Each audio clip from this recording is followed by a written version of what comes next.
I can't take no L, can't take no loss. She get cut off, told her so long, told her so long. Had to leave that girl alone, she gets so lost.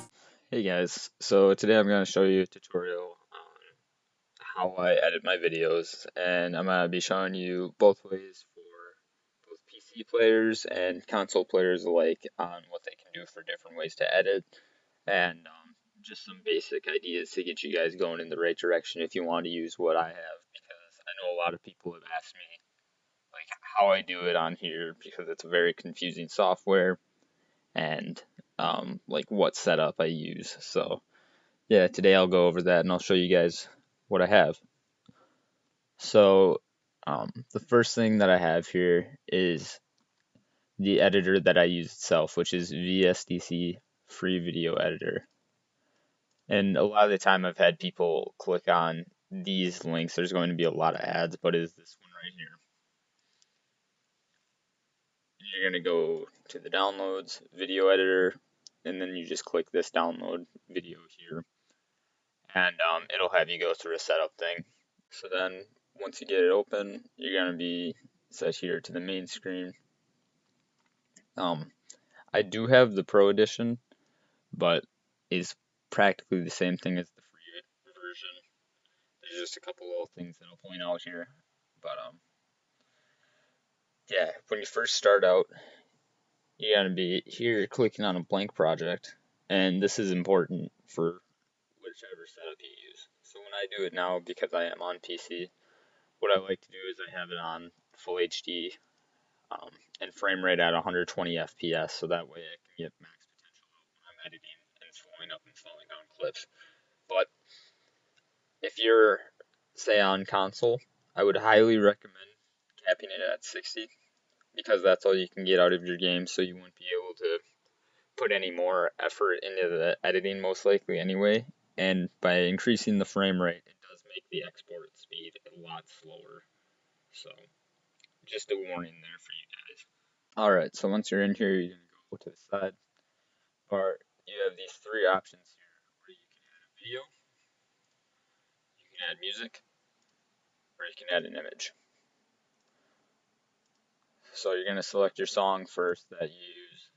Alright, so once you get to this point where you've downloaded a song off the internet, what you'll do then is you'll get your clips that you recorded from gameplay, either on PC, you take it off of like, say, NVIDIA Shadowplay or another method like that, where you'll have it already in your folders on your PC here. Or if you're on console, what I did for a long time is I just get a USB stick, download it off of my PlayStation, and then export it to the folder down here. So then, let's say you want to add some clips in here. So it'll start you out where you have just the bare bones clip. And what you want to do in all of your videos, they say one of the most important things is to try to sync your kills to the song. So let's move this over here. So if you're listening for the initial beat drop, I can't take no L, can't take no loss. She get cut off, told her so long, told her so long. So that was around here at like 22 seconds. On the Pro version, it's going to show you the wavelengths actually, but when you're on the free version, you kind of just have to listen by ear, unfortunately. But as long as you're looking at the timestamp down here, you can easily sync it up. So what you're going to do then is you're going to cut and split the clip. Then you can either just move it forward without song like this, or what you can also do is you can just play. Don't white it up in. Watch forward. So what I'm doing here is I'm just waiting until I get close to the kill part, and then right there you have the kill. But a lot of times I just use my right and left arrow to go back and look for the right keyframes that you want. So we're going to start selection, end selection, and cut out that right there. So what you're going to want to do is, because the beat drop is over this way, you're going to try to line it up exactly with the timing.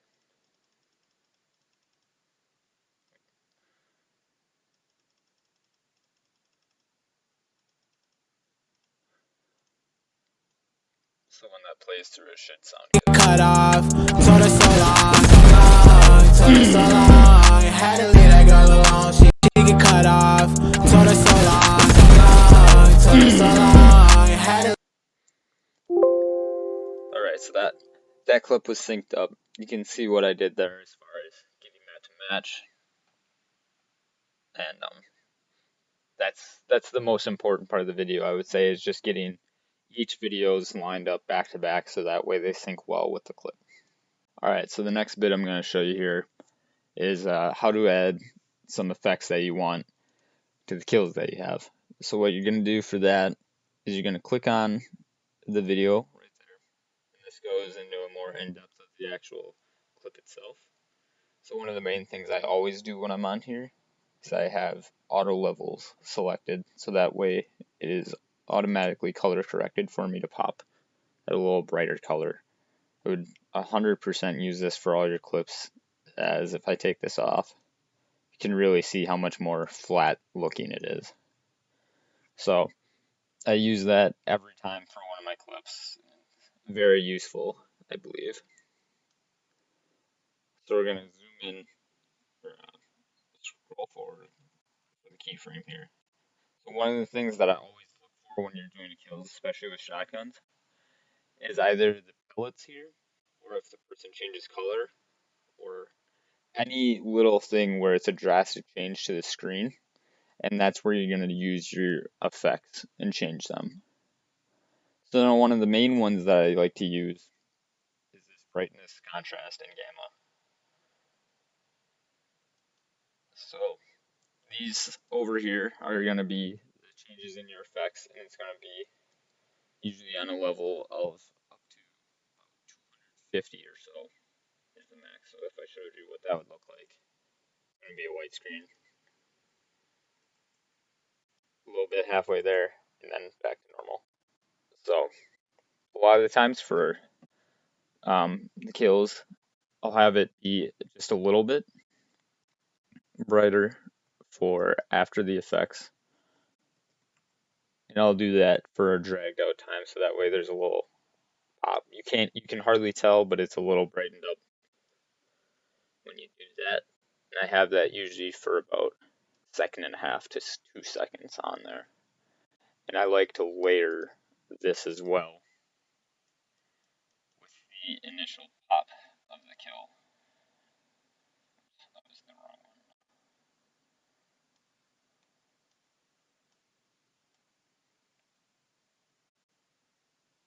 So what I like to do with this one is I usually put the brightness of a kill anywhere between 80 to about 150 at the brightest. And you usually set this end factor to 0, so by the time it fades out, it's back to normal. Because otherwise, you can see if I left this at 110, it would look really bad as far as transitioning out of that, where it would just stop. So that is why I use the semicolon after, and then it shows you this line here that tells you that you are using a kind of like fade out almost. So get rid of that because we don't need more. I like to do that for 3 seconds, or a third, or 300th of a second, because that gives you just that little pop when you. Alright. So another part I like to add on here. Oops. Just save this real quick. Another part I like to add on here is the zoom feature. And this also helps give it a little bit more of that pop look. So normally I like to do this for just under half a second, because otherwise it kind of drags out a little too long. But you go to levels here, and that'll help you get that little extra pop as well. Color brightness change.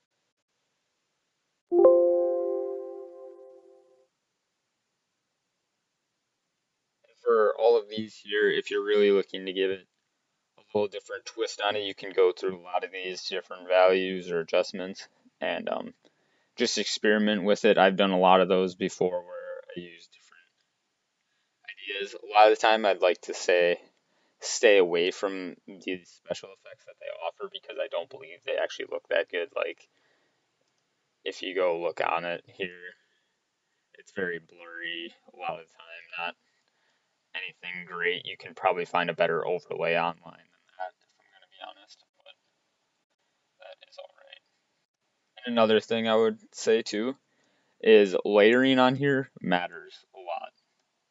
So say I put this above here, you can see how much the colors changes. So a lot of the times the best way to do it is you put your auto correction at the bottom and the most prominent feature you want to be shown at the top. So like if you're trying to blend something, like say if I tossed the glitch feature in here, something like that, you would rather it be at the bottom because then it'll be blended in somewhat more than if not. Alright. So as far as the lead up to the kills, there's a couple things I like to do here as well. One of the most important being grayscale, in my opinion. So what this does is it gives it a little darkening of the scene before you get the kill effect, and that way it makes the pop even more drastic. So a lot of the time I don't set the value all the way to 100%, but I'll do to around like 70, 60, 80, somewhere in that range, depending on how much I want it to pop. And I usually do this for about just over a second.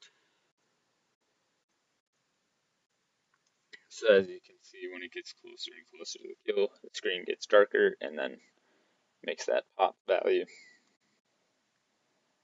Then another really important one in my opinion is the blurs. So I used to use motion blur a lot when I did my kill effects before, but I've stopped using them just because I believe I kind of start liking the clearer image now.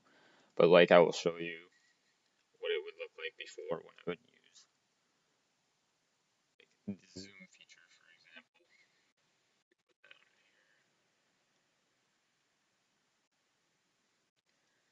here. You can see how the borders around makes it like that little extra like added oomph to it, which some people like it, some people don't.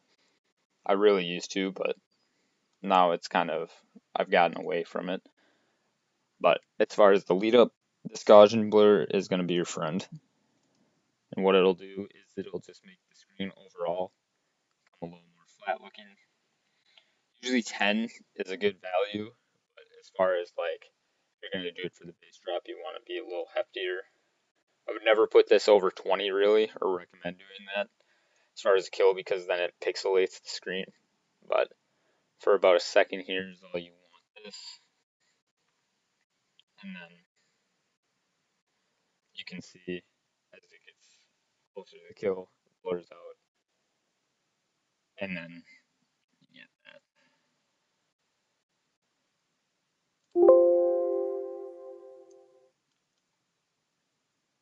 So this is basically, the basic effects that I would use for a kill if I was going to make a montage, if I was just trying to do it fast and simple. There's a couple things that you could do if you want to make it look better where, you could use lens distortion for say on the lead up to the kill where you can put this at like 0.1.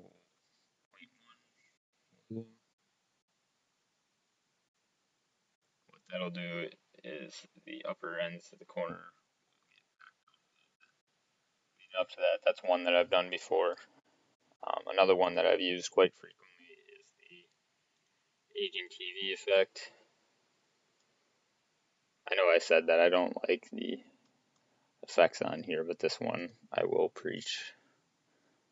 So you just do the transparency up there is 0 to 100%, so that way it gets more intense towards the kill, and you can see the black bar kind of deal. Before that one looks decent. And then after the kill effect, a lot of the time I will also do more color correction, where I'll take the hue saturation value here. What you can do with this is you can change the color wheel. So like, say if you want it to be on the opposite spectrum 180, which I wouldn't recommend because it looks gross, be like that. But if you get closer on either, say like 15 away from 0, or on the opposite end where 15 away from 0 again at 360, you get like that little different change in color there from if you weren't to have it.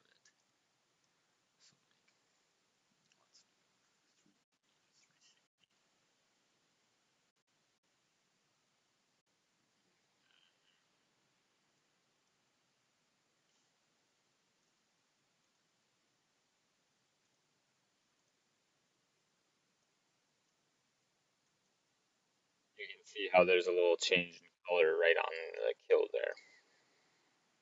And a lot of the time that actually is a good little edit, you know, to make it a little more unique and changed up.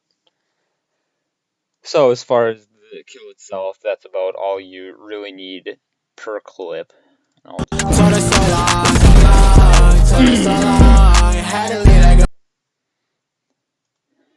And if you want to get a little more specific, a lot of the times what I'll do is I do mess with the audio as well. I like to fade in the kill a lot of the time so you don't get the background effects. Like in here, you'd have a pickaxe swing. So to get rid of that, I'll just put the fade in. Oops.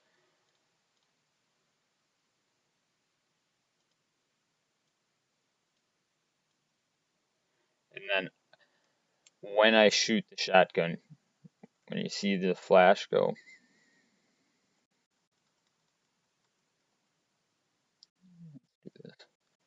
you look for the number down in the bottom corner.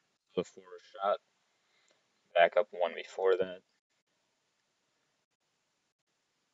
And I will amplify the sound for a little bit to boost it, to make the shoddy sound be a little more prominent.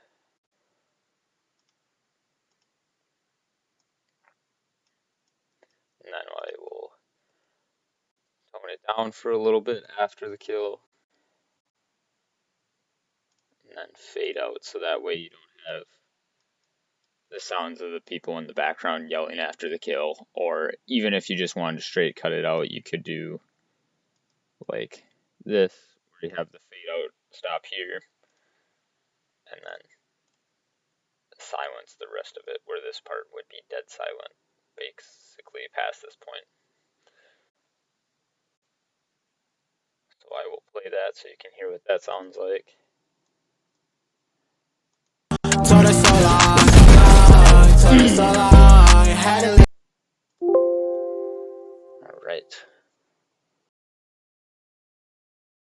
Alright, so this part I'm going to be showing you how to add cinematics into your video.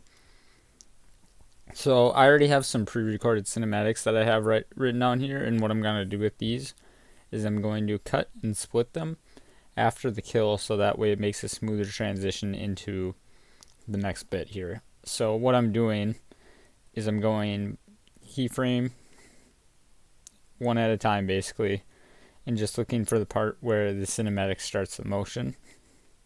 And then from there, I'm going to be cutting it at the part where the cinematic stops, or to my pleasing pretty much, which I usually would say after about 1 to 4 seconds is a good cinematic. So I had to float off. I can't take no L, can't take no loss. She get cut off. Told her so long. Told her so long. Had to leave that girl alone. She get so lost.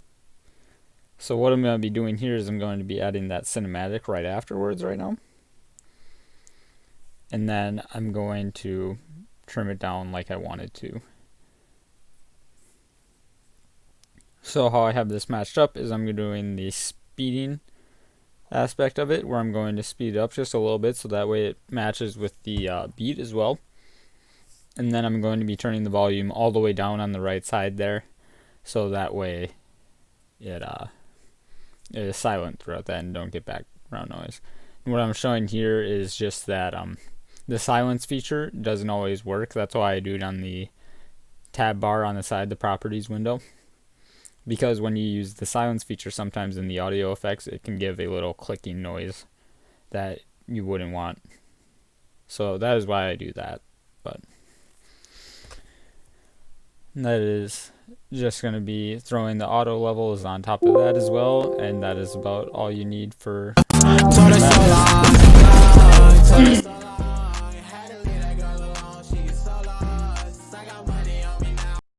Alright, so for this bit I'm going to be showing you how to make some cinematics. So the bit that I'm circling up here is the FPS tick in the top right corner, which is one of the things I'm going to show you with the settings here about how to get rid of, because I've seen that a lot in the videos. So when I'm doing my cinematics compared to my normal settings, you pretty much want them to be all up to max, so that way you can get the graphics you want on PC here. However, in terms of console, it's not going to matter since you can't change that, but however, I will show an example that you can do just as fine on console without that. So I swap my VSync as well with my FPS here, and the FPS, once you turn that off, it takes out the green in the top corner. And I turn on the VSync because that way the clips don't split in the middle.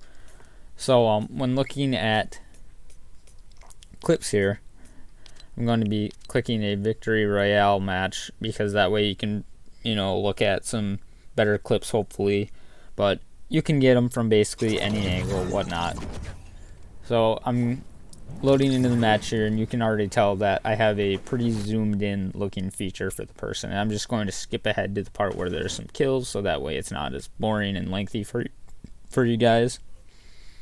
But you can tell as I'm rotating around here that I have my camera angle pretty zoomed in compared to before, so that way I get some background blur.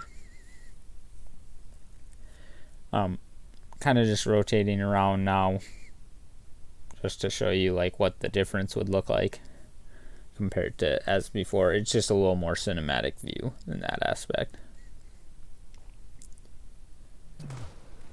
Alright, so moving forward to a couple kills here. I hope you guys don't mind too. I'm re-recording this audio because it didn't work the first time, so I might be a little scatter-minded here, but alright, so I'm moving in towards the kill, and I see an angle right here of maybe a good cinematic, and I'm thinking that, we can get multiple views here from that. So with my right stick here, it might be different for whatever you're using, but you swap through a couple different camera angles, and a couple that I use the most are third person, drone attach, and drone free. And this I'm showing an example of like what a third person would look like if you have it zoomed in. It's a very good one for getting 360 angles for cinematics, but you got to be wary that it catches on things like the building there, as opposed to drone free, which is probably my favorite one to use, because you can be the most creative with it as long as you have a steady hand when you're doing your cinematics. So the thing that I was showing there is that you can speed up and slow down the speed so it's not as shaky, so that way you can get a steady hand like that. What you want to avoid with these is getting a shaky background going, and you want to make sure that the blur is on the focus on the background, not the person. You don't want it to be going in and out like that. So you can see how I'm just slowly zooming in to get the shot. Now that wasn't a great example of that. It's just clearly a rushed example, but one thing that I'm trying to do here is get a little maybe better background going.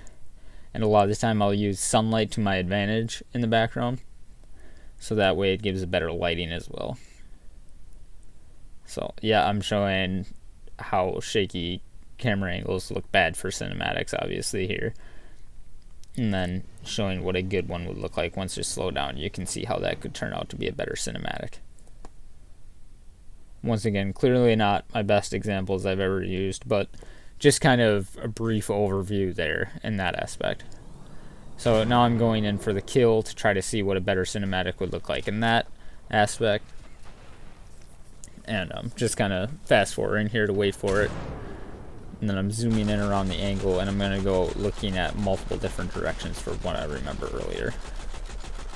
So yep, we're going in for the kill, and we're swapping over to third person to try to see what that would look like. Maybe get like almost a first person FOV at that point. Not really fancying that one because the wall makes it harder to get the angle there in the background. So I'm going to swap over the camera angle there if I don't go through this way. But you can see how you can get creative with these. No, it just comes with time mostly with these cinematics. You can do what you want, but I'm going to show an example of a drone free one here. And then you just do this. Another tip I would use before I end this a little bit is to always try to use the slow down cinematics the most you can, because you can always speed them up, but you can't really slow them down that much without losing frames. So I would always recommend doing your cinematics at either 0.1 speed or 0.25.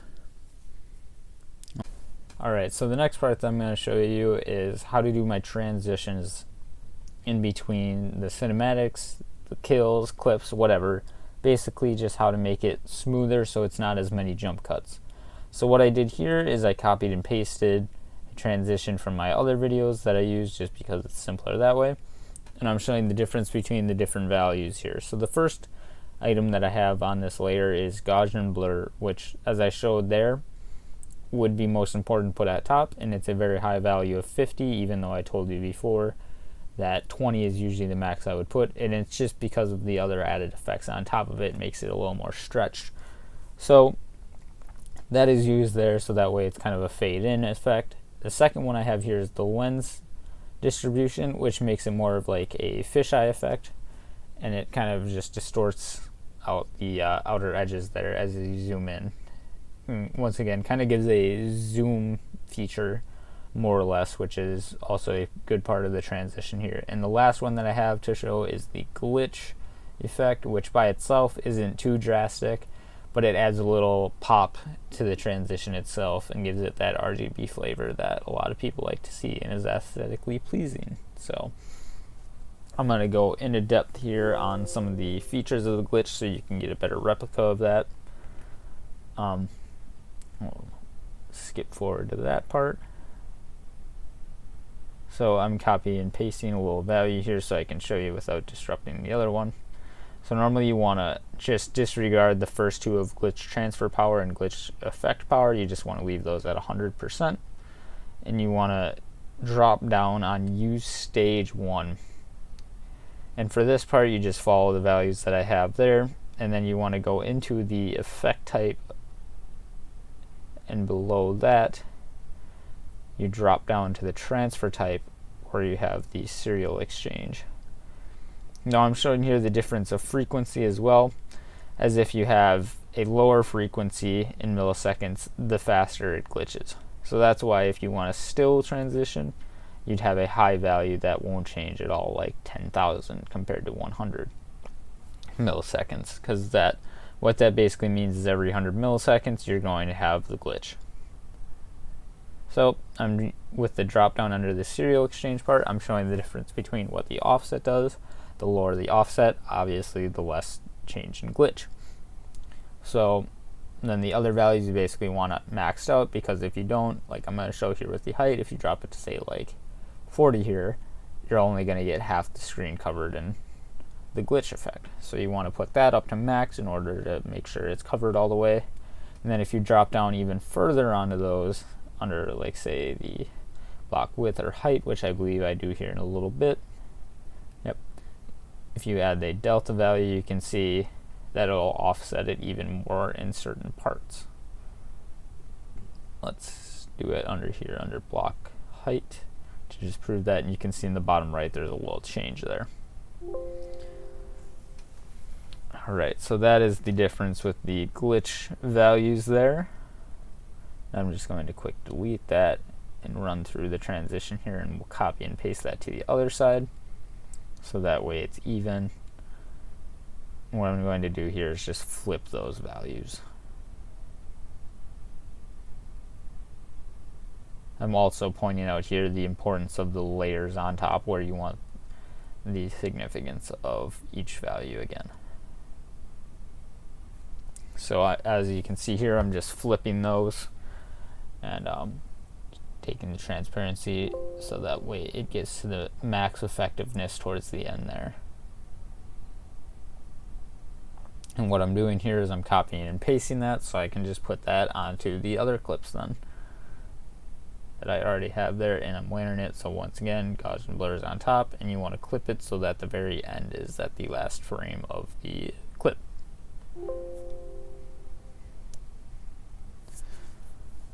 Alright, now I might just give it a quick run through here.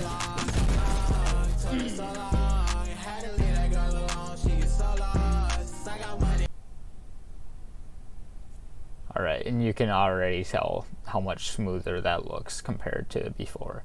So yeah, that's kind of just the importance of the transitions there.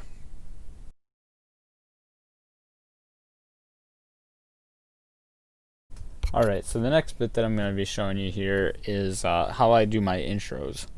So what I'm going through is I'm scrolling through this intro cinematic that I had set up here for you guys. And I'm going to be adding the text over the top that I use most of the time. So what I'm going to type out here is just normally the generic info that you want in your text for like an intro, say like either your name, an intro, like with another person maybe, the song name, your editor, whatever the deal is. And I'm assuming if you're doing this, that your editor would be you, hopefully, but you know, let's see. So yep, I'm just going to be putting my name over this here, and as you can tell, this isn't the most pleasing text by itself. So what I'm going to be showing you is probably one of the more important things by using your text here, which is adding the drop shadow effect. And a lot of the time here is, although it gives it a nice initial aspect to it, I actually like to double up, and once I scroll over a little bit, you can see how much better contrast that gives the text there in the background. So what I'm going to be doing here is dropping the text down below the glitch as well, so when it's starting the clip, it'll be zoomed in and zoomed out with the text and not a jump cut unlike the rest. So up top there in the corner, you can just put it to the top, bottom, middle, and I usually keep it in the middle depending on what part of it is. Usually for my outros I put the text at the top, but besides that, most of the time I just leave it right in the middle. So what I'm going to be showing you here is a cool feature that I use a lot as far as my text as well, which is adding a rectangle, so that way you can use a gradient behind your text to make it more colorful than just white. So I'm just going to be throwing that over the top there and fitting it to the size that we need. And you're going to be throwing its source in, so that way it's inside the text, not above it. And I'm also going to be throwing the rectangle below the drop shadow, so that way it doesn't roll over onto that. Once again, the importance of the roll that you put as far as priority. So to get the gradient, you have to go over to the background fill and select the gradient feature, and then you click the three dots there to choose two colors to pick from. So originally I was choosing blue here until I kind of realized, you know, oh, that doesn't fit so great with the background because it'd be blue on blue. So to get a little more pop here, I'm going to change color to a pink, which would be almost a complete opposite contrast, and you can see how that, you know, fits nicely with the theme there. So I'm going to be giving that a quick playthrough just to see like how that looks with the transition thrown over, and I'll call that good there. So another thing that I'm going to be showing you is like if you have an overlay that I would use over the top of that, and I've done this before as well, and it looks good depending on the overlay. I would try to avoid black ones as much as you can, because it kind of defeats the purpose of the drop shadow, I would say. And it also doesn't look too pleasing most of the time as well. But for example, here's one that's mostly black that I'm just going to be throwing in there, fitting to the size of the video. And this is just for example's sake, but you can kind of see how you can play around with these text values quite a bit. This, you'll just have to throw that at the bottom once again, like we did with the rectangle. And you normally with these overlays, what you would do is you would make it a screen, but instead for this one, you're just going to be making it a source in as well. For time's sake, I'm not going to go into the video cutting it. I'm just going to drop off the back. But I'm explaining here once again how the screen would normally be an overlay used on top of the video, but since it is a text feature, it's going to be a source in. I'm just going to delete the rectangle there to show you what this would look like. I copy and paste it first, so that way I can go back to using that. But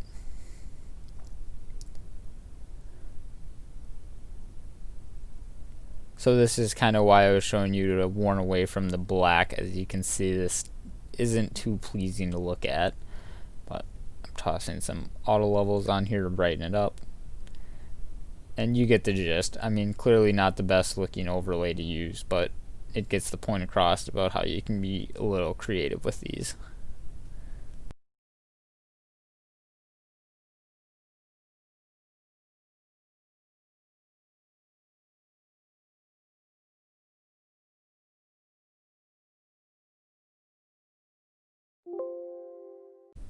Alright, so for this last bit here, I'm going to go to the export project, and I'm going to start the conversion so that way you guys can see the finished product here. And I'm going to skip forward a little bit so that way we can see how this finishes out here. So then when your video is done exporting, you can go and click OK, open up your videos tab, and go to the exported project under the name you choose so. And then you can click on the video to see it in full render, and just give it a look through to see if there's anything you need to change. Otherwise, that way it's ready for YouTube or what else not. So give it a run through.